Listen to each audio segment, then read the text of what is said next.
Hello, ladies and gentlemen, and welcome back to the Money Mentor podcast. My name's Graeme Home, Australia's original money mentor. Ladies and gentlemen, this morning's guest is a part one of a two-part series, Mr. Tobi Pearce. Now, Tobi Pearce is the co-founder and former CEO of Sweat, one of the world's largest content subscription apps within the health and fitness industry. As CEO, Tobi leveraged deep knowledge in business strategy, marketing, and technology to build a community of more than 50 million inspirational women in more than 155 countries. And after having bootstrapped the company for 5 years, led the team to a 9-figure exit. That's right, a 9-figure exit. On the journey, Tobi was recognized by EY as an award winner within the Entrepreneur of the Year program. Also, in Daily's 40 Under 40 as one of the fit tech industry's top entrepreneurs, with his enterprising leadership and a proven eye for innovation and disruptive thinking. He also received the Inspiring Disruptor Award, as well as many other business accolades in the Australian business community. Since his exit from Sweat, he's been working with his other co-founded organisations and businesses and startups, predominantly within the licensing industry.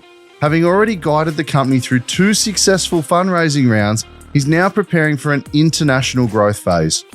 Alongside this work, Tobi plays a key role to many founders in the advisory and mentoring capacity for a variety of different businesses and industries, including but not limited to property, mining, legal, tech, retail, e-commerce, and the list goes on and on. In his downtime, Tobi enjoys spending quality time with his partner Rachel and his beautiful 4-year-old daughter Anna. He also loves perfecting new pieces on the piano after over 25 years of study, and loves to not just practice, but he's pretty bloody good at Brazilian Jiu-Jitsu, so I'm definitely not going to get in a grapple with him today. Ladies and gentlemen, the amazing and inspirational Tobi Pearce. Hey, mate. How are you? Very good. Thank you. How are you? Are you looking very relaxed, I might say? Yeah, I feel zen. You feel very, very zen? I feel zen, yeah. Okay. What's been happening in the world of Tobi? They sold the business a while back. Mm-hmm. Congratulations. Thank you. Probably the 50th time you've heard that in the last few days. Yes, thank you. Ultimately, then became temporarily retired, very deliberately, and spent some time kind of doing nothing. I like the word temporarily. Yes, retired. Retired, and then after about 6 or so months of doing that, then kind of progressively started leaning back in to do kind of bits and bobs across either other companies I owned or helping out other founders or whatever it was that presented itself. Very good. I need to try temporary retirement. We'll come back to that because there's no way. Incredibly hard, just as a headline. Yeah. Incredibly difficult if you spend, 10 plus years like kind of hustling, day in, day out. It's a very strange experience. Yeah, it's just forced to do nothing. Okay. We'll come back to that because a lot of people like yourself, there's no way you could permanently retire. There's always something you want to be better at or challenged by. And so I like that word temporarily, but we did put in the session notes for this in the title about not just building and scaling business with Tobi's expertise and background, but also the element of being a good human being, which I think is important along the way because you grow and change along the way.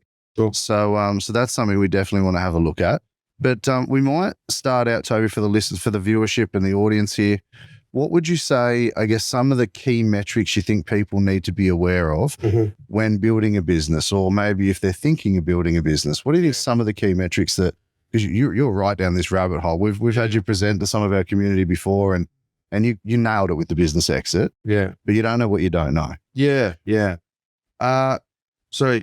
Interesting headline here and a piece of advice I commonly give to people that I kind of work with or advise or the employees in some of the companies I own is that any single question in business and about business can be answered in 2 words, right? Any question, right? Yeah, and the answer is always it depends, right? Okay. And that's normally the response. They're normally laughing at it, finding it funny. But in all seriousness, the answer really is it depends. And what I mean by that is that your goal as a business owner, investor, employee, whatever your kind of contribution is at any point in time, your job is actually to figure out what it depends on. And then when you figure out what it depends on, then figure out what you're going to do to, kind of value add to that. And what I mean by that is, so we cut kind kind of hard and fast to, what are the metrics you need to win in business? Well, it depends. What does it depend on? Well, it depends on what business model are you operating in.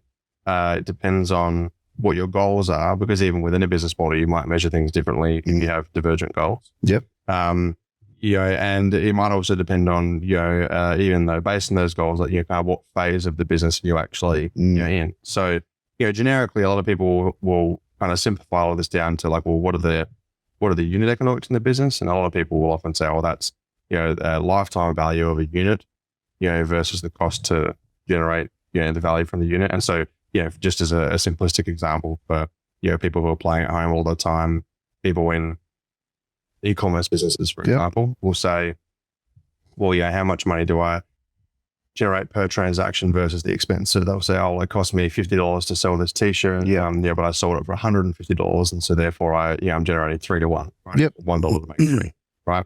And so that, even if you only understand that concept, take that concept and try to retrofit it to your business, whatever it might be, that will still give you 80% of the answers that you need to know. Whether you're in professional services, well, what's the unit? How much does it cost me to do the service? How much do I bill for it? If I'm selling t-shirts, like I said, if I'm in real estate, development, or investing, if you're in banking, whatever, it's like, how much does it cost you to generate unit value? And then what do you generate from that? Yeah. What's the ratio and what are the inputs, basically? And then I know Beck says to me, well, I love the answer, it depends, because we go through a similar process, but Beck always says to me in our business, and then what? Mm-hmm. Yeah. Because it depends, and then what? Yeah.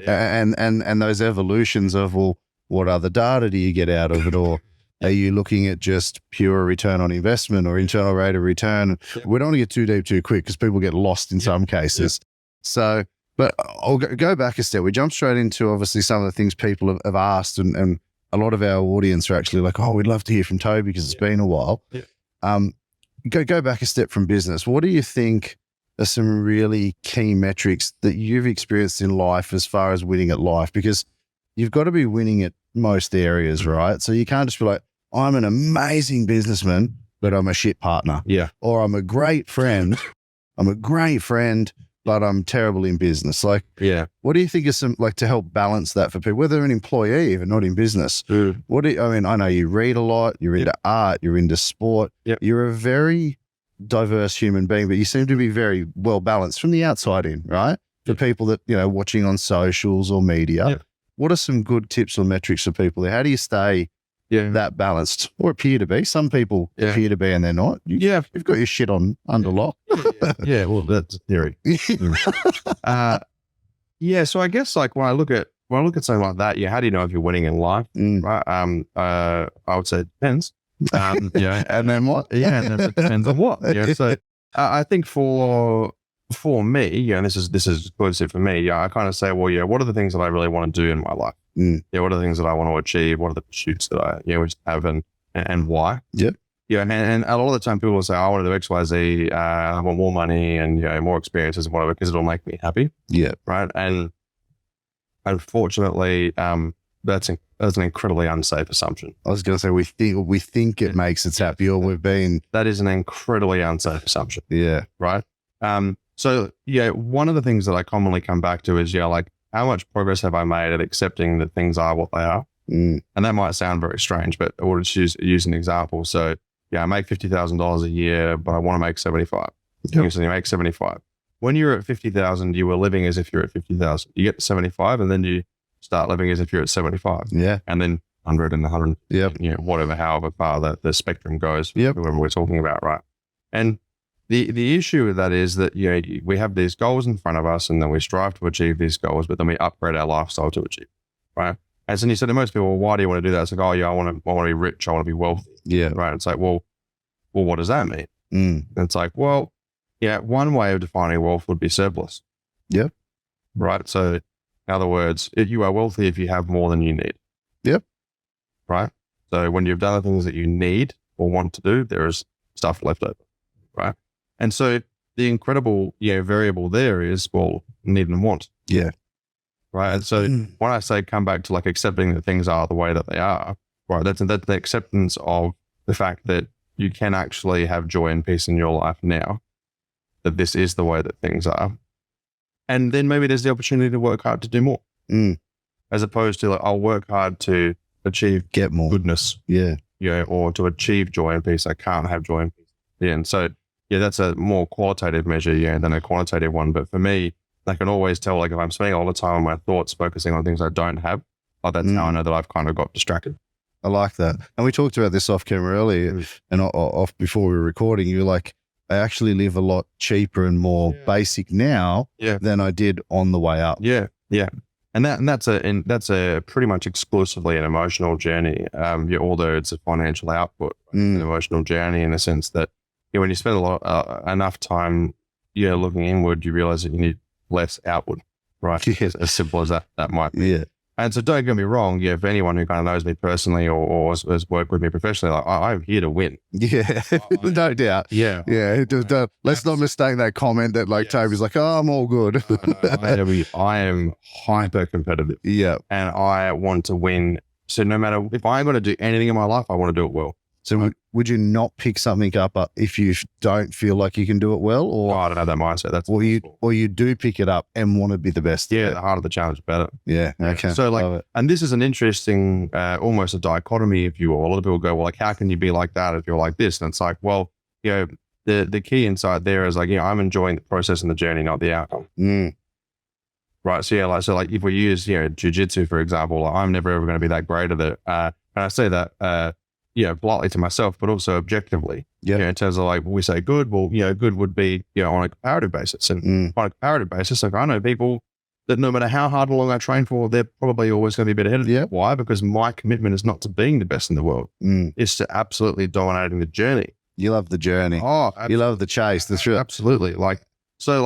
And this is the interesting component, right? Like when you spend more time doing this, you realize that if you actually spend a lot of effort and energy trying to live here today, right, that one, you need more and you need less and are dependent on less. And two, you enjoy more, right? So like if you simplify that back into like, how well or how much progress am I making towards accepting that things are the way that they are, right, allows me to enjoy now and every increment past that. And then I can spend all of my energy and intensity on, I absolutely want to win. Almost, zero or very limited negative energy. Because if you look at a lot of people that are like constantly striving all the time, they're striving from the perspective that they are less than. They're not enough. 50,000 is less than. So I'm not enough. I don't have enough. And it's the status and power and influence and money and pleasure or whatever it is that people are striving for. Which I can understand that. Absolutely, I can understand that. But it doesn't change the fact that, there is no destination of happiness. And that's like one incredibly important realization for people to have. Like happiness is a momentary thing. You're happy in this moment. You know what you say, you're loving the journey, you're hyper competitive.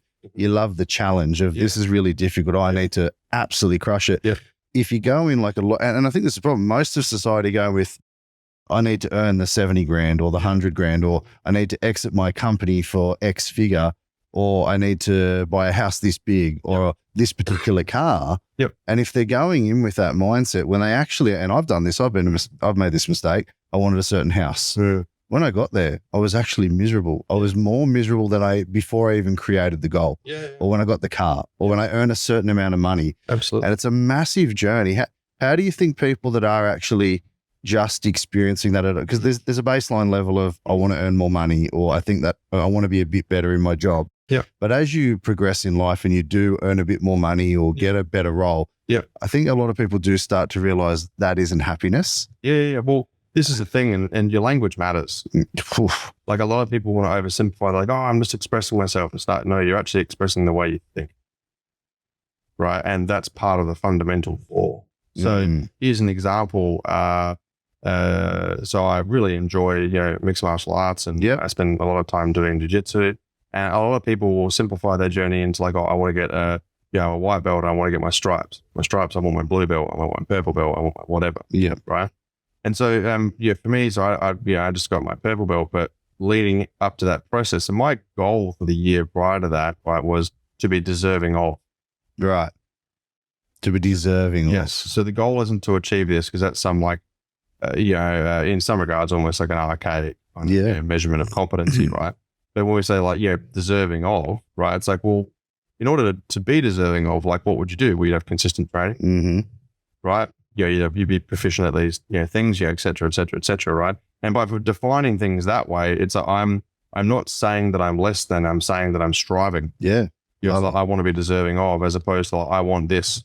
You also have that. You're also defining the traits to yourself that are required to actually truly say, I'm deserving of this. Yes, It's not like, oh, I'm going to get it. It's like, I actually deserve, but you're also telling yourself in language, you say subconsciously, to be deserving of, I need to demonstrate all these attributes. Yeah, and as much as people might not like to hear this, if you're a business owner of any size, and I would say almost more importantly, if you're an employee, if you want the next job, do it now. Yeah. Like, and a lot of people kind of go, like, a lot of people that mentality, well, why would I do those things now if I'm not being paid for it? It's like, well, how do you convince somebody that you can do those things? Correct. Yeah, it's how do you convince yourself? Yeah. So it's like, and this applies to anything. Let's use basketball, right? Like, if you're currently a state player and you want to be a national player, it's like, well, don't train like a state player. Yeah, train like a national one. Yeah, be deserving of. So don't set the guys like, oh, I must be a national player. It's like, no, I want to be as good as. Because if you are as good, you're just more likely that you will achieve it. But if you're just focusing constantly on achieving that, then you're not focusing on the necessary inputs to do so. You really hit a nerve there. I think that for people that haven't done, but we seem to in social media, and not social media alone to blame for this, but culture and society, we've lost the apprenticeship. We've lost the ability to be deserving of. Everyone now has a social media, face-based, Insta-place, whatever funnel. Everyone's a guru. We're all self-professed. We've lost the ability to say, you know what, if I wanted to be a very good pianist, you love playing your music, right? Or did for a while. That takes dedication. And to be deserving of the accolades, to go, that person's a very talented musician. That doesn't happen overnight. No, and this comes back to a super simple concept, right? Which is like, what are the necessary prerequisites for skill acquisition? And again, because a lot of people don't want to think about things, this is like your first principles, right? Like when you want to do something or achieve something, like there's a skill or a set of skills required. If you want to achieve that, it is more probable than not that you will need those skills. Yep. So therefore, you should spend time trying to acquire those skills. Don't try to acquire the outcome. Try to acquire the skills. So we just stop it. Don't just try to acquire the outcome. No. Try to acquire the skills. Yeah, everyone's chasing the outcome, right? So let's go back to one of the overarching headlines, right? It depends. Okay, so I want to achieve this. How am I going to achieve it? Well, it depends. Right, and it depends on, well, what are the high probability things that are going to contribute to my success? And if you don't know anything else from a first principles perspective other than those few questions, you can still get 85 to 90% of the way. Absolutely. Because you don't, it's not like you need some profound intelligence to problem solve. Like this is not a hyper complicated problem to solve. We're actually solving something relatively simple. Like saying, business isn't that complicated. Humans make it complicated. Yeah, absolutely. We overcomplicate the crap out. Or life in general. Yeah. Like we overcomplicate things, and normally because we don't want to be held accountable either for our emotions or thoughts or actions or whatever, how you choose to phrase it. And why? Well, because that's the path of most resistance. Yep.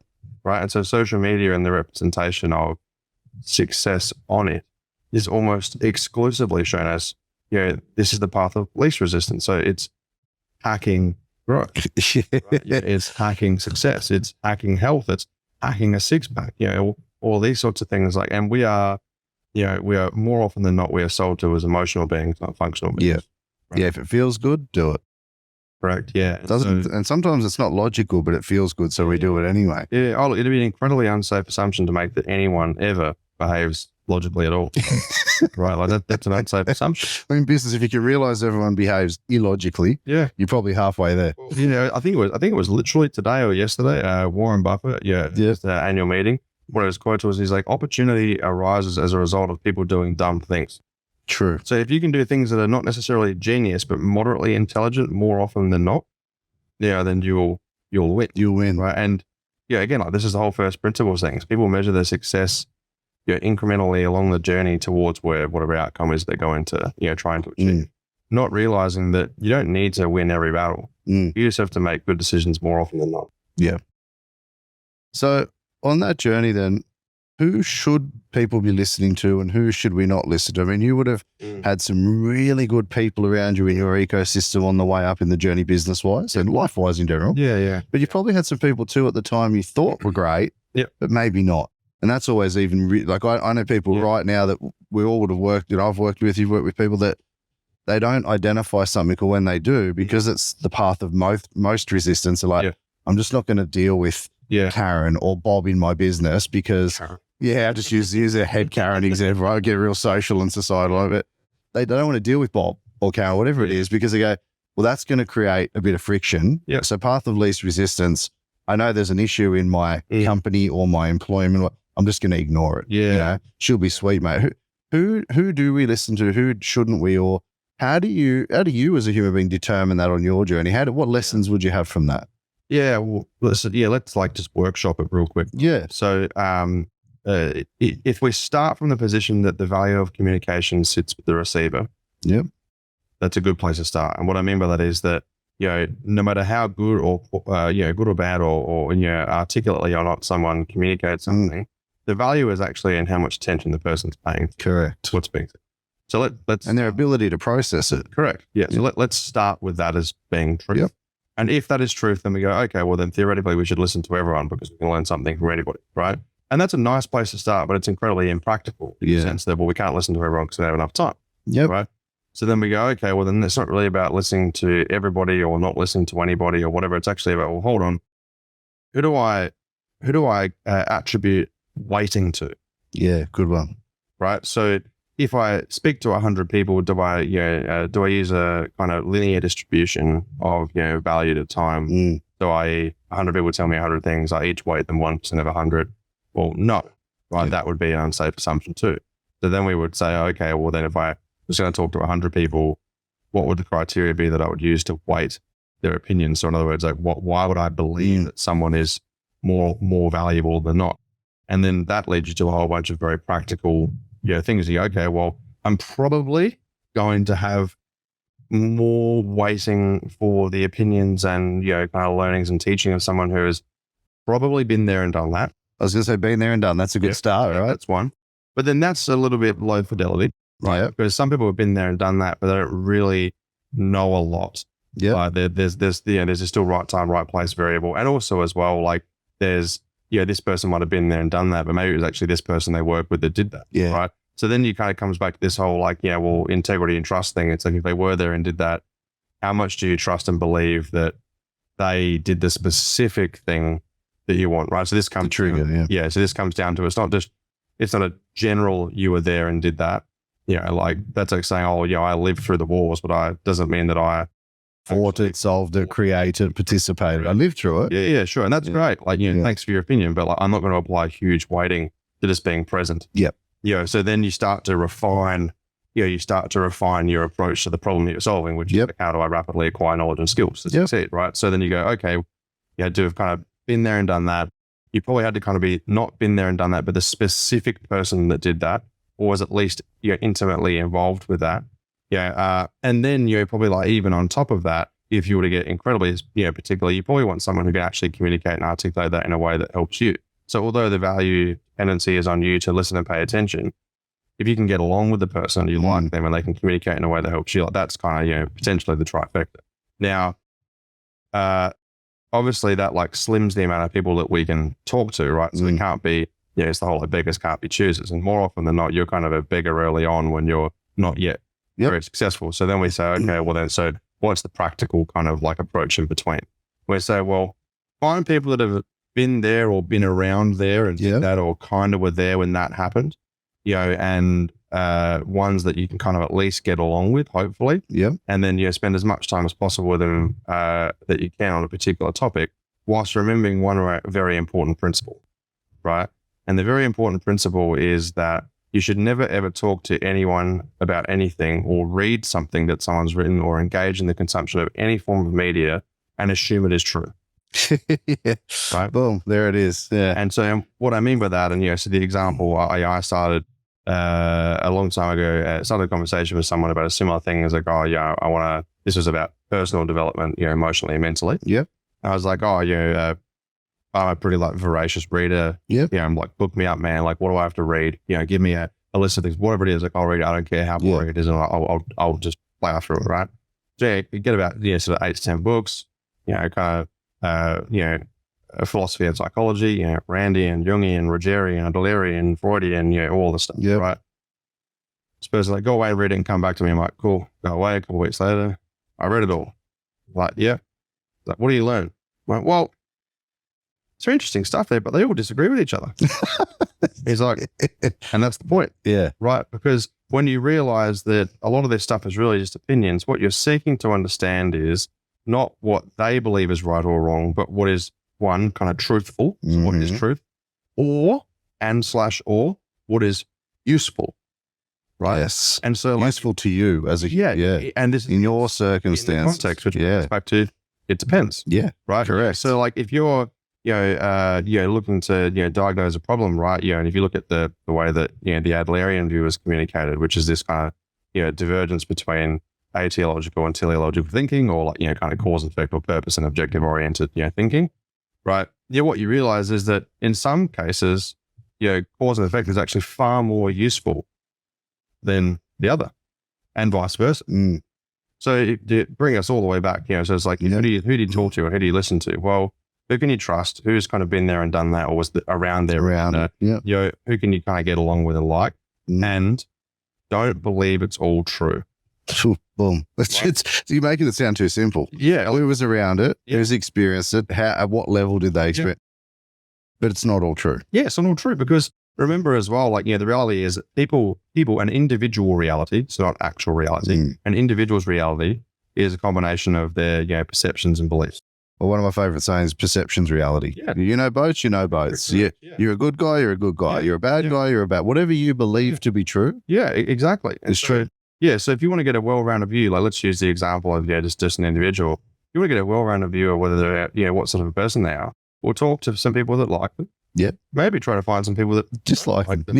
Yeah. And then kind of go like, oh, well, we're here and we're here. That's probably my assessment, right? And so the thing is kind of the same in business. If you were to go online and say, how do I solve this problem? You read a whole bunch of articles that tell you how to solve that problem. Yeah. From their perspective. Yeah. So you need to digest multiple forms of information from multiple different perspectives to build your view. And unfortunately, this is kind of like at odds with the way that people learn, in the sense that they go problem solution. Yeah. Right. So problem, talk with someone, they have a solution, use it. But that's a low fidelity solution to a high complexity problem. And it may or may not even relate to your particular circumstance. They're just concepts. And so the people that are able to typically achieve the most in business or life, or, whatever the, game is you're playing, are normally the ones that can simplify complex problems best. So how do I make this complex problem really simple? How do I think through it really quickly? How do I make a decision? Because ultimately in business and in life, the rate of your decisions and the aggregate average quality of your decisions is what will determine outcomes. So how quick can you make decisions, and on average, how good are they? Yep. Right? Because to not make any decisions, well, you're going nowhere. Yeah. And to make lots of decisions that are shit, well, you're also going nowhere. You're going backwards. Right? Yeah. So it's the combination of the two, which requires a multidimensional perspective. So that's probably a very good, hopefully everyone's following it. It's a very good analysis of, well, who do you listen to? It depends. And then even the context of the people you choose to listen to, what you do or don't execute. Yep. It depends. They're just tools in the tool belt. Correct. And you've got to make them relative. Yep. So then, can you think of any examples for people? Because a big one I'm getting at the moment is who to listen to. Yeah. But there's another big one at the moment. We call it red flag, saying life. But how do you, and any experience you may have, not relative to a specific person or circumstance, but how do you know to avoid? Or how do you know when it's just, I call it verbal diarrhea, to keep it simple. Like someone is Eddie the expert. I used to remember Home Improvement, the TV show where Wilson, well, Tim, over the fence. Well, Tim, he's giving life advice over the fence from the neighbor. Yeah. And it's like, I'm going to go ponder on that. Yeah.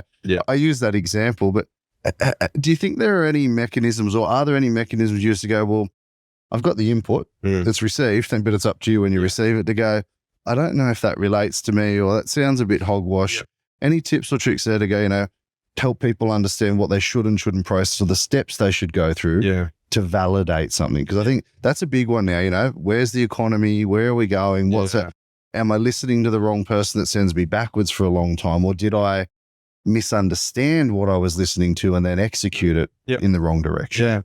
Yeah. I think this is a tremendously good example of, not only like the need, but also the responsibility and the obligation to seek truth. Mm. And so, cool. Well, that sounds great. What the hell does that mean? What's to me? But like I said, your goal, no different to the example I gave before, digest a whole bunch of material and try to figure out what you believe is right. And the reason we do, kind of get a little bit more material than not, is because it helps to round out our perspective, and then we can use our, in inverted commas, our intuition, right, to then, make those decisions, right? Because a lot of the time people will be uncertain because they don't have a well-rounded view of something, and they know they don't have a well-rounded view of something, right? And so, and this is like coming back to the whole accountability thing. Like if you are not fully confident about something, right, well then one or two things, kind of needs to happen. You either have to get more confident, find a way to improve your conviction, right? Or fully and wholeheartedly accept the potential negative outcomes of what might happen if you don't do that. Because a lot of the time people, they won't do option one. They'll make a decision. It turns out crappy, and they're like, "Wow, woe is me." Yeah, woe is me. Right? It's like, well, woe didn't need to be you. Yeah. Woe could have actually just been you going doing what was necessary to get where you want to go. Yeah. And again, it's worth noting, like I am, I am at the risk sometimes of almost being too practical and too logical. Okay. Right? But I think it's important, to remember that, regardless of whether it's to this or to that or whatever, there are still fundamental rules and principles that apply to decision making. Yep. Right. Like diagnose the situation, collect information, data, variables, whatever, try to understand them as good as possible. Yep. And make a decision. Yeah. Right. And again, coming back to the whole, if you want to be successful, you don't need to be right all the time. No, well, the growth comes from within not being right. Yeah, well, there's a really interesting, concept here, right? And that is that if you engage in a particular activity and you win every single time, why are you winning? So you have no error correcting mechanism because there is, to the note of always winning, there's been no error. Yeah. So as a result of the fact there being no error, a loss or this or that or the other, your rate of learning and progression is actually substantially lower. Yeah. So if you win all the time, and I almost exclusively refer to this as the Midas touch bias. I like that, the Midas touch bias. Because people win, they win. And what that's reinforced for them is that they're the survivor. They are successful. They are right. So therefore, the assumption, which would not be a big leap to make, would be that, well, whatever I do will be right. Yeah. Because I clearly think right and think better than other people. And there's no variation of nothing needs to change. No, it is what it is. There is no objective data available to suggest that's untrue. If you choose to look at the world that way. Right? And that's an incredibly unsafe position to operate from. Absolutely. And it's an experience that I had. Okay. So I went from, left home in high school, had some challenging time, financially making very limited money. A year or so later, become a PT. Within the first few months, I'm on a run rate to make six figures. Yep. They turn around pretty quick. Incredibly quick, right? And what was the trigger for that, do you think? Honestly, it was just raw hustle. Raw hustle at this point in time. Like, do you think there's and not to take you off this track, but I know for myself, same thing, rock bottom. There's something that can occur. It's motivation, right? At rock bottom. And I think as human beings, you'll do anything to get away from your deepest, darkest, lowest fear, starvation. It is a great motivator. But when we get comfortable, we tend to not, a lot of us don't want to do as much anymore. No. And so fear is a great motivator, but it's potentially like it's a high octane, fuel, right? So it burns real quick. Right. So, but anyway, going back to the thing before, so go from not really having a lot of money, almost within a couple of months on a run rate to make six figures, less than a year later on a run rate to make seven figures, then start online business and do, do nearly $10 million in EBITDA in the first 18 months. Smashed it. Right. So if you were, even, kind of moderately practical, you might go, well, like, I'm clearly making some bloody good decisions. Yeah. Oh, that would not be a ridiculous claim. Well, if you did, true. You clearly are making some bloody and look, that happens for people in business and in life. You go, I'm crushing it. Everything I touch turns to, it is the Midas touch. Everything I touch turns to gold. Absolutely. Right. And reality smacks you in the face. Right. Because if you extend the timeline long enough, that will not go on forever. No. Right. And a lot of the, coming back to the thing before, you play a game and you win every time. You're not actually sure why you're winning. And I wasn't. And so I probably developed some good confidence and conviction, but maybe a touch too much. And then as a result of that, made some horrendous decisions. Okay. Yeah. Lost quite a lot of money. Had quite a lot of, kind of, I wouldn't say trips and falls, but trips and stumbles. Lots of stumbling. A lot of stumbling around. And a lot of that came from, some kind of like commercial naivety almost, being too confident in the fact that, well, what I did here works, so this will work too. And does that almost become a new operating rhythm when you feel like you got that Midas touch? People just like, yep, continue. Yeah. You can get pretty far down the track before realizing the decisions you were making here are actually affecting you here. Well, and this is, there's some really interesting examples of this, right? Where founder has done well, built and sold a company, and they go into another, and then everyone invests in it. Yeah. There is no relationship between the first and second enterprise. None. Yeah. Right. So that's, so the investors are suffering from the Midas touch. Yeah. Like it's a really interesting phenomenon that either as the individual or as an observer, that if there is repeated and continued success, you run the assumption that it will continue to happen. Now, some cases it will, because there are certain variables at play that exist that are more likely than not to make that true. True. Right. But it's not a rule.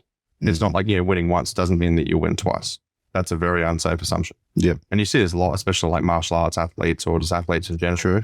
Kill a season or two. Oh, next one they'll be great. Oh, maybe they got a bit tired. They got a bit of a niggling injury. Ronda Rousey did it for years and years in female MMA. No one was ever going to beat her. Well, but that's an interesting example. So that's because, her skill set was well matched to her competitors for a few years. Yeah.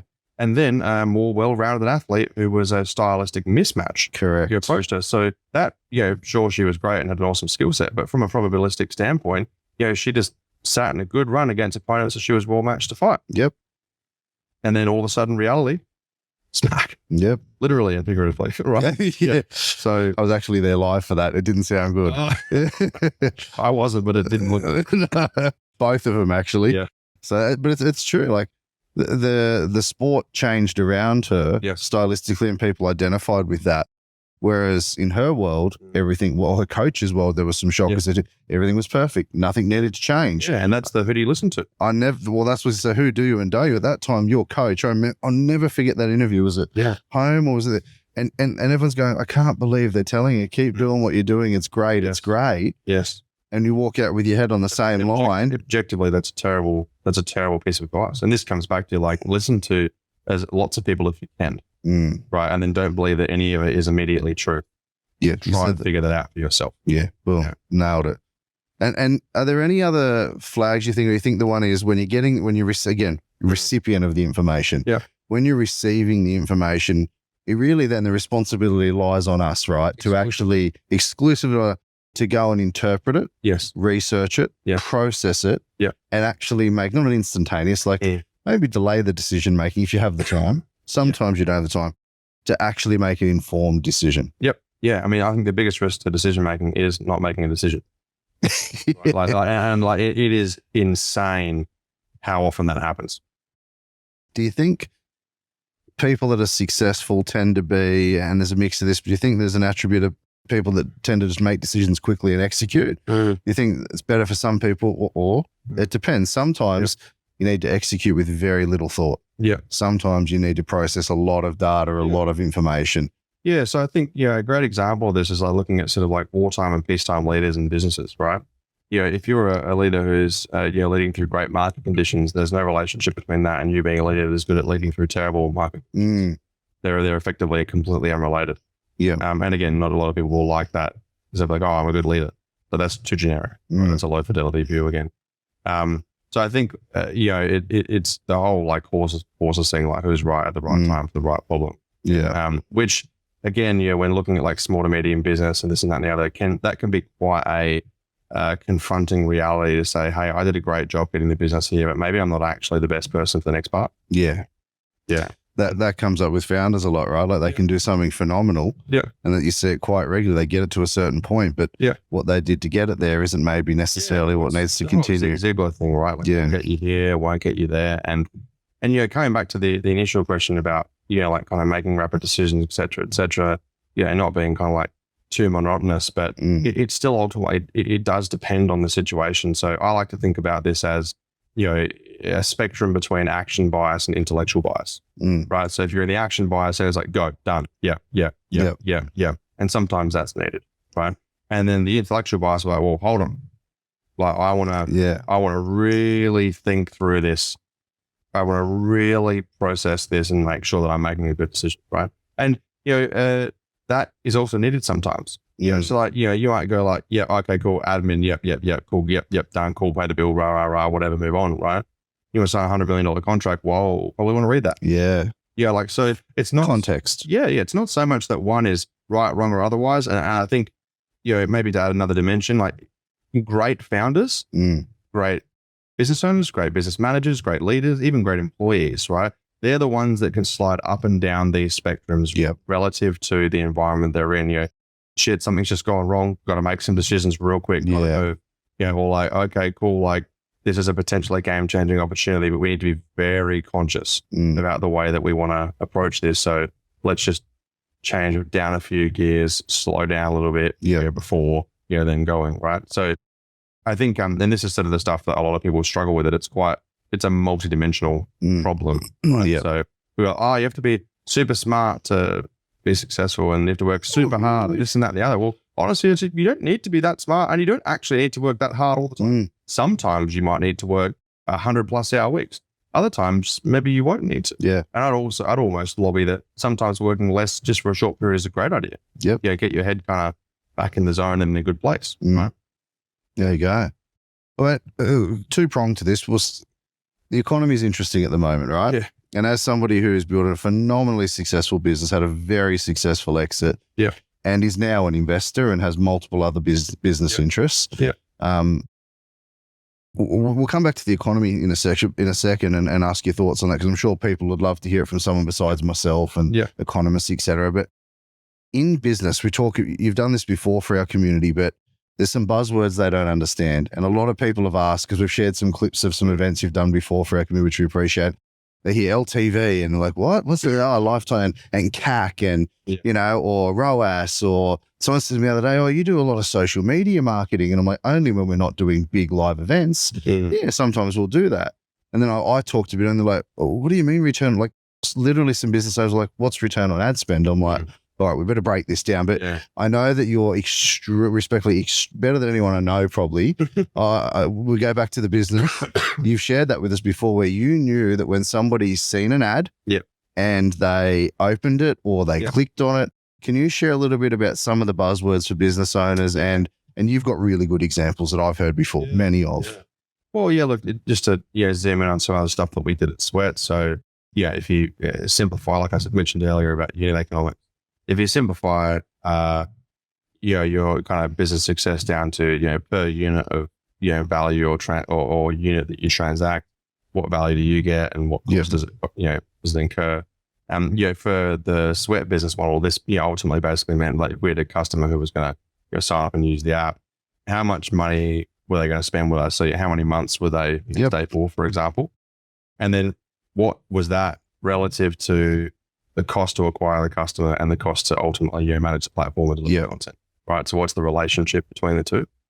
And so ultimately, the unknown is, well, like how long do they stay for and what they spend? Because I can tell you, well, it costs this much to host the app and this much to make the content. And do you think people ignore some of that and they should spend more time in that data? Yeah, people don't know what it costs. Like they don't know per click yet per conversion, not just I spend $500 a week or 5,000 or 50,000. There's a very low validity view, right? So coming back to some of the stuff before about being intellectually biased versus action biased, like when trying to understand this sort of stuff, normally you want to be more down the thinking end, so the doing it, or engage somebody who is correct.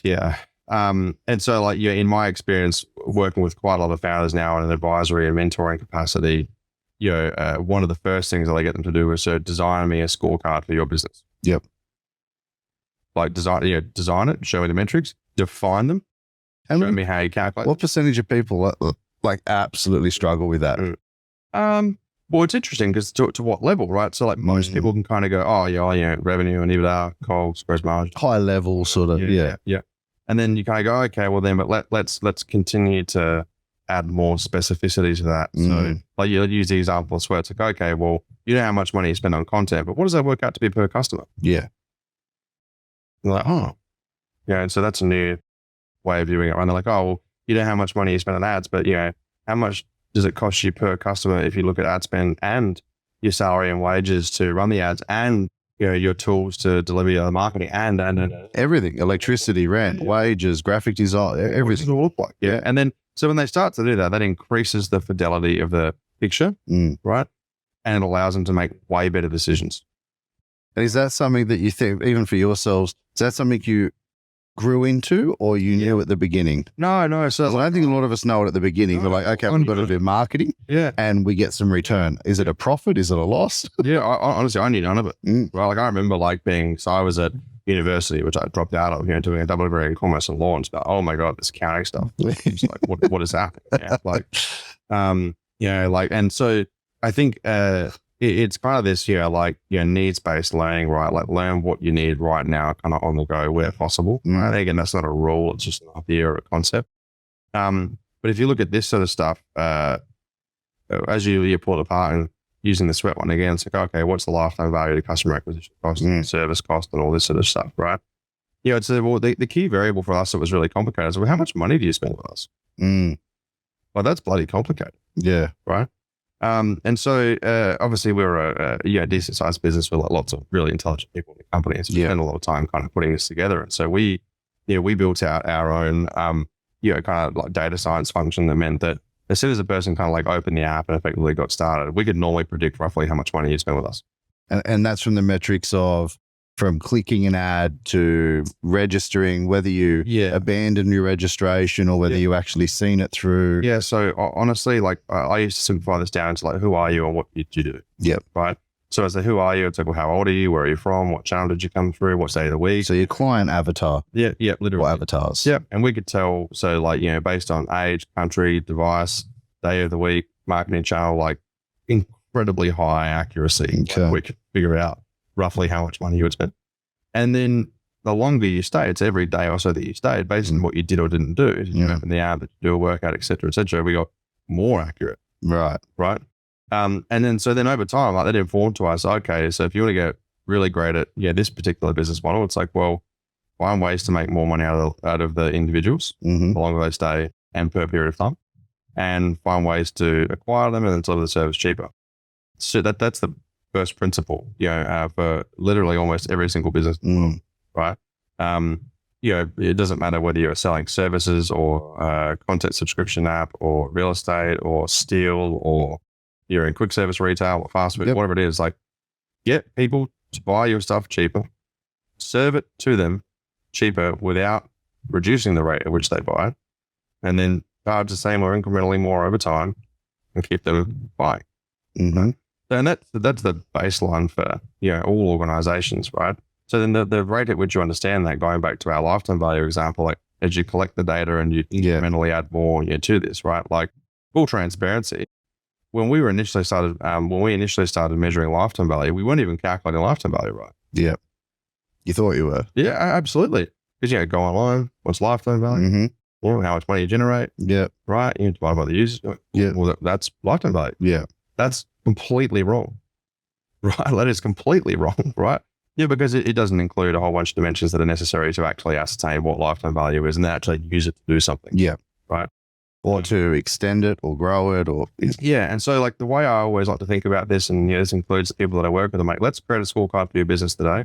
And then every couple of months, let's come back to this and say, well, is it right? And are we calculating it right? And is this metric actually helping us to make decisions or ascertain a piece of information which is otherwise useful? That's a really important piece of information. Is this actually information helping us do something beneficial? Yeah. Yeah. And because in the context of, well, what's lifetime value helping you do? And so, depending on the context, if we were in a advertising performance meeting, well, shit, it's helping us to determine if we're spending too much or not enough on ads. Because if we're paying too much per, acquisition or user. Yeah. And then we're only generating this, well, that's a great calibrator. Yeah. Right. Yeah. But if you're saying, oh, well, you're like, what content do I release next? Well, then LTV is a generic metric. It's not really that useful. Yeah. Yeah. Maybe you want to look at LTV per type of workout program or LTV per user, per country, per device. Interesting. These users are quite high value. Let's see if this content makes them worth more. So you mentioned you weren't good at that at the beginning. You didn't really know, right? Like, we've got a great business. We're smashing it. How do you, quick tip, where do you, I mean, did you instantly decide you needed to be better at that, or did you go and engage other experts to follow their success? Yeah, a combination of both. Okay. Right. So yeah, true story, full transparency. The first person that we ever employed to run ads, Yeah. right, like for any business that I ever worked in, right? Literally, I had like created an account on Facebook and literally had just gone generic audience, budget, go. And we're making money at this point. Right? Yeah. Anyway, someone just no parameters, just literally known, right? And like, this is like wild West 2014. Like, you could put anything on Facebook and make money. Like, ridiculous, right? But anyway, so we do that and like, we're making some good money. And I'm like, oh my God, we're winning. Anyway, some completely random woman from New York City comments and goes, I've just seen your ads, like, love your business, but your ads are terrible. Ouch. I was like, let's chat. Cool. That was literally my first recruitment effectively was that. Wow. And so I did a combination of like, contracted this person. Hey, can you help us do this? Gave them access to all the stuff they needed to do. And I would speak on the phone with them for at least an hour a day. Yep. And then everything they'd say, I'd write down. They go away and research it and Google it and this and that and the other, right? Because they were way better at this than I was. So that's interesting, but you didn't just receive the information and accept it as gospelly true. No. Wrote it down, research, read around this, that, the other. And no doubt, over time, I started to realize a lot of what we were doing was good, but I didn't agree with all of it because I gotten to the point where my knowledge base was high enough that I could make my own decisions. And I backed my own ability to make those decisions. Now, don't get me wrong. Like, I definitely was not in the app reading all the lines of code by engineers. That's a completely different thing. And as the business scales, you have to use different solutions to the same problems, right? Because the nuance increases over time. But it's incredibly important to have some baseline level of knowledge so you can at least call things out. Yeah. And that you can at least contribute value in some way. Otherwise, you're effectively passive in a vessel, really. Yep. And what will happen, which is not a nice feeling. No, not at all. Love it. Okay. And last one to finish up before we do some rapid fire. How do you transition from, you said, rough time, growing up out of school young, to PT, to very quickly 6 figures, then 7 figures, then phenomenally successful business. And at some point there, yourself and partners and others, you're in that mix of, I've employed myself. I'm a very, very busy business owner to operator or working more on the business than it relying on, for example, I use an example of a tradesman, right? Yeah. You're a carpenter, you're doing all the work. You get apprentices, you get tradesmen, etc. Most of the small successful business rely upon that person's labor, their work rate, their ethos, their engagement with their clients. Yeah. But if they took that person out of that entity, it could fall apart. Yeah. What guidance could you give in there for people to wrap up? Just go, they've got a very successful or moderately successful business in their opinion, and they do want to, without breaking it, they do want to transition to operator. Yep. To owner or working on it more. Yeah. Any guidance there? You've been on that journey. Yeah. So two interesting things that I often get people to do when I'm challenging them is, so first thing is try to figure out what are the skill sets that you need to build to get to the next level, and what are the skill sets the business and the other people in the business need to develop to get to the next level, right? And that's normally really hard to answer initially, but I try to get people to do that anyway. So I get them to put that to the side. And then I get them to get a piece of paper with one line down the middle, 2 columns. On the left side, I say, what is every single job that you do right now that someone else could do at the same level or better? And the other side of the paper, what are the jobs that you do right now that you don't believe anyone else in the entire planet can do better than you? Because then what happens is you do the second exercise and you go, interesting. So this is what I'm doing now, but people could do it better. So I have to find people who have these skills to do this shit to get off my desk. Yeah. So that effectively almost creates an org design or a recruitment plan for you on where you're at, business sophistication. And on the other side, if these are things that you're doing better than what other people can be, well, then you should be spending 1, more time on that, and then 2, more time figuring out what's the next stuff. Yeah. Love it. But to get the clarity and cut through, it's incredibly important to try to do that analysis. And just to be clear for anyone who's playing at home, you might want to do that analysis. Drawing the line down the middle of the page and doing that, it can be a really abrasive experience. Yeah.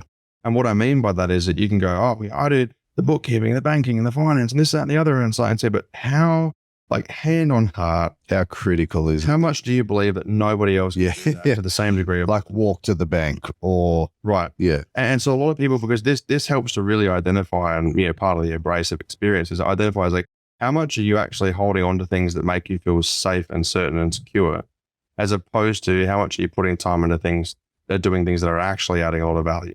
It will be a very abrasive experience for some people. Yeah. They find it very challenging. But, like in terms of like, what can you do to kind of unlock some self-awareness and reality that literally you can do with one piece of paper in like, depends how quickly you can write or type, but 15, 30, 60 minutes. Yeah. Like that will completely revolutionize the way that you view the way your business actually operates. Yeah. Then it's that. Yeah. And for me, right, when I went through this, like, earlier on in my career, full self-confessed, like control freak at some point. Yeah. But like I've gone on a massive journey to like kind of self-liberate and also to liberate those who I work with. I remember we changed the brand of whiteboard markers once and I went into the boardroom and I'm like, who approved that? Yeah. Like, or, flowers at reset, just crazy things when other people started making decisions and I'm like flying off and I'm like, hang on, I don't need to make every decision. It's irrelevant. It's irrelevant to me what brand of that we use, as long as it's cost effective and it's efficient and it works. Yes. And like, if I had to add one more, thing onto the back of that, it probably would be this. And this is sort of like the whole every answer to business depends. And the reason why every answer to any business question is it depends is because every single decision in business is an investment decision. And so purely by virtue of that, then there's costs, there's assumptions, and then there's a return, hopefully. Right. Hopefully. And so when we do that, if you look at that page, the line in the middle and go, okay, well, I'm bank and doing whatever I'm doing. Well, what's the investment? My time. Right? Well, what's the return? Not a lot. Zero. Right? Getting the task done. Okay. That's actually a loss of what you could do and create elsewhere. Right. So and get an ROI. So what's my hourly rate? $10. Okay, well, what would the hourly rate be if someone else, if I paid them to do this in any other general business in the world? Oh, $2. Well, I can actually make $8 worth of value or time by getting somebody else to do it. Yeah. And so that left column, the whole, well, what am I doing that other people could probably do better? That's where currently you're leaking opportunity. 100%. And now some people are going to do this exercise and I really hope you do. It'll be phenomenally valuable.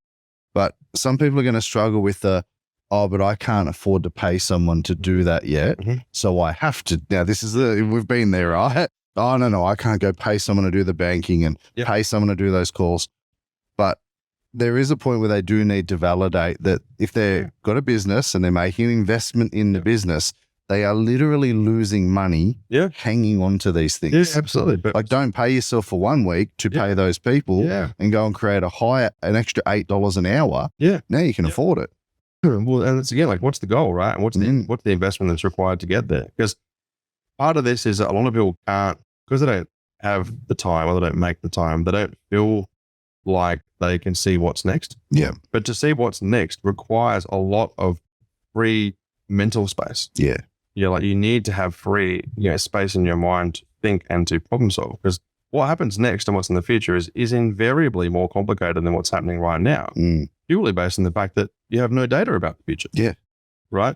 So it requires a lot more like abstract and conceptual thinking, and that requires time. And to your point, so if you wanted to get super practical about it, well, if you're investing in yourself to do all the menial tasks you're doing at the moment, then the extra cost or the opportunity cost, if you will, is that you have no time to do this. So to your point, if it's, paying yourself less or this or that or the other or whatever it is, find like a nice solution that temporarily allows you to do this. And one of the bonus points here, right, really is that a lot of people look at these things through a binary lens. Well, if I recruit that person, then it will cost me $50K or whatever it is, and then that $50K I don't have, and then we're losing money or blah, blah, blah. It's like, okay, well, run it as an experiment. Bring them on at $50K a year and give yourself 8 weeks or 6 weeks or 4 weeks or however long it is that you want. And if you do not hand or heart believe that was a good decision after it, well, guess what? Go back to doing the bank runs. Well, that comes into the, it was Rolf DeBelly, a book, The Art of Thinking Clearly, and it's the sunk cost fallacy. Yeah. If I sink $50,000 into that, blah, blah, well, you can still put a timeline on it and you can look at how much effort, how much energy, what budget, then try. And the sunk cost fallacy is a great one, right? So what's truly sunk? Like if you spend 10K on doing it, well, then that was your error correcting mechanism. You validated that was not the right decision. Correct. Which is miles better in terms of progress than, well, I did nothing, so I validated nothing. Or later on without any validation. I put someone on an 80 grand a year and I left them for a year Yeah. and they're past probation and it's not working. Yeah. It's a cheap lesson. It is. It is. All right, Toby, so to finish up, we're going to play a bit of rapid fire, which I know everybody absolutely hates. Yes, it's So favorite, right? Absolutely. Yeah. So first answer that comes to your mind. Yeah, sure. Let's do it. All right. Favorite food? Pizza. My pizza. Like I said, wood fire. You got a wood fire oven? Yeah. Okay, that's a good answer. I've seen that before. Okay. All right. What word do you hate hearing? Hacking. Hacking? Yeah. In the sense of like, life hacking, biohacking, right? Shortcuts. Yeah, because I think it's implicit that, someone's trying to say, oh, I can show you a whole bunch of shortcuts that exist. When in reality, it's like, there's just things that do and don't work. Yep. And we should just do the things that do. And do the work. Yeah, correct. Yeah. I love that one. Yeah. Okay, good. What time do you usually go to bed at? Anywhere ranging between 11:30 and 2 a.m. Oof. 7:30 p.m. 2 a.m. There's the grind. Okay. Biggest fear as a child, or what were you afraid of as a child? It's going to potentially reveal a lot about my character. So in short, basically, I had like almost a fear or phobia of like eating in front of people if I didn't think that the food was like cool. Right. So for example, the idea of eating like, fruit in public was like scary. And so like even like down to, because I came from a very, kind of minimalist, upbringing financially. So I would get given what normal people would call like Nutella sandwiches. Yeah. But mine was hazelnut spread. Yeah. Because my parents didn't want to buy Nutella. The actual. I get it. Yeah. And for anyone listening, there is a big difference between hazelnut spread and Nutella. That's like Cotty's cordial and home brand cordial. Yeah. And like it's both in terms of flavor and also just awesomeness in general, right? Like Nutella's Nutella. Yeah. Right. But then also I'd have like, it'd be like home brand bread. It'd be wrapped in clean wrap or like wrap because we didn't want to buy a sandwich bag. Yeah. Ziploc ones because they're more expensive. Mm-hmm. And so that for me was like my world's like biggest nightmare. Like eating that sort of stuff like in front of other people I found that. And like somebody else knowing like it wasn't wrapped as cool and it wasn't the actual. So yeah. And like, it's really funny because I look back at that and I'm like, that's so ridiculous. Yeah. But it was absolutely a big fear. But that's a big part of, not to digress, but it's a big thing in society, like the right clothes, the right car, the right food. So it can start at a young age. I'm talking like literally like grade 1, grade 2. Yeah. In school. Like it was a big deal. Okay. I know that, but I won't get into that one with you today. All right. Last quick one. What do you collect? If you collect anything. Yeah. I collect probably mostly books. Okay. So as in like, buy, read, collect, store in library. Yep. But then like even also outside of that, I also collect music books. Okay. Because I play, I have played for quite some time. So I got a bit of a collection of that. So I definitely collect that. I do collect wine. Okay. Red or white? Anything that tastes good. Okay. So I've got we're not choosy. Yeah. No, I reckon at home I must have 300 odd, 350. So it's not a huge collection, but it's not small. It's growing. Okay. Yeah. But this is up from. I've got some new rapid fire off this then. Yeah. Bordeaux or Shiraz? Probably Shiraz. Okay. Oh, okay. Good. I'm like simplistic. See, I'm no longer the hazelnut spread, home brand yolk. Yeah. So I just, whatever I like is what I'll drink.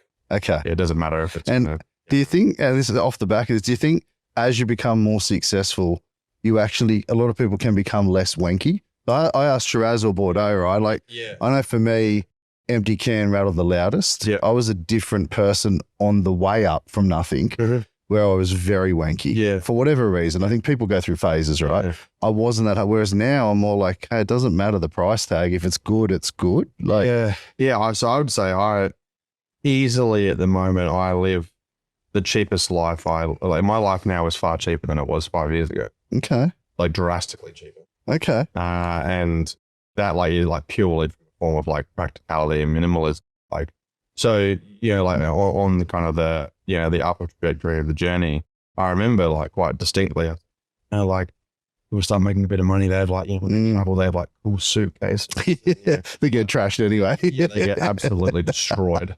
Talk about depreciating assets. They come out without a wheel the first trip and you're like, oh, fine. So like for me, I went through this process, being like, oh, like I kind of felt almost like obliged or compelled to do that.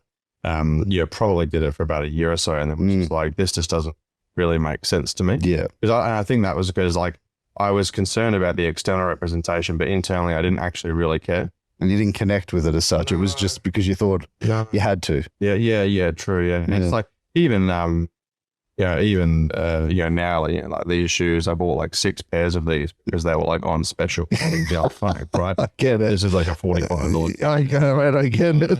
To me, it's not, I guess the more I kind of went through that journey, I think the less I really cared about that sort of stuff, and the more I cared about like what I'm doing and who I am, as opposed to like what I am. Or how you perceive to, or how you perceive. Yeah. You are who you are, right? Yeah, correct. Yeah. And I think that's, it's quite a liberating experience. I think, being able to like completely disconnect from caring about what others' expectations. Yeah. I love it. Well, that was not rapid fire. We digress, but there you have it, ladies and gentlemen, a bit of rapid fire with Tobi Pearce. Now that's part 1. Tobi's going to join us for a quick, short part 2 on how do you actually look at building a business for exit, and at what point do you trigger going, I have something I think is valuable here, and maybe I could exit that. So, but definitely do the exercise from part 1 that Tobi shared with you today, guys, and we'll see you again shortly. Thanks, Tobi. Thanks, Matt. Cheers. Yeah.